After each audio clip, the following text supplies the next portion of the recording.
You can see why I subtitled this panel A Complex Approach to Understanding and Relating to Homeless Young People. This has been very, very rich. I want to pay tribute to Denise. She hasn't yet spoken, but this panel wouldn't be here, at least much of it wouldn't be here without Denise, so public thanks to Denise. I'm going to ask the first question. The first question is for Jeanette. Tell us a little bit about your new book that's going to be coming out soon. I forgot to mention this earlier. I'm not used to speaking about myself very much, but I am excited about this, and I'll try to make it very short. Several years ago, we developed a certificate program through continuing education at the university.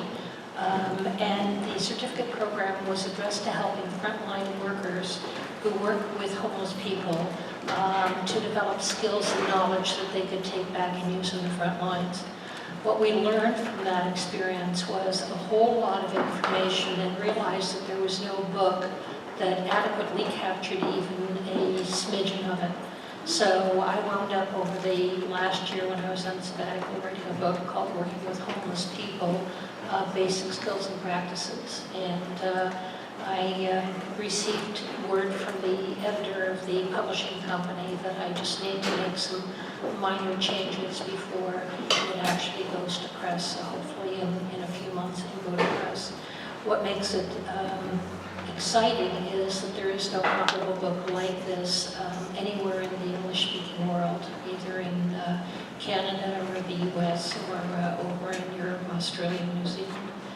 The other thing that's interesting about it is that I've written it for a North American audience, so that where we are different from the United States, I have different sections that address homeless issues in Canada as opposed to homeless issues in the United States. I've worked in the States for quite a number of years, so I understand the policy and practice models down there fairly well. So I'm kind of excited that this book is finally going to see the light of day, and hopefully it'll be of use to the community. Great. Okay, Thank you, Jeanette. We do have some time for questions or comments. So I see a couple hands at the back. Yes, go ahead.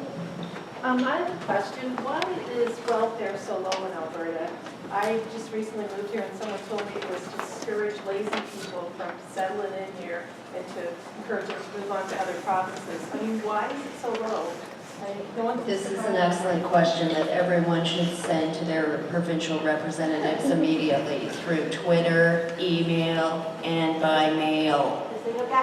Honestly, there has been we have been trying to advocate to increase welfare rates for 25 years in Alberta.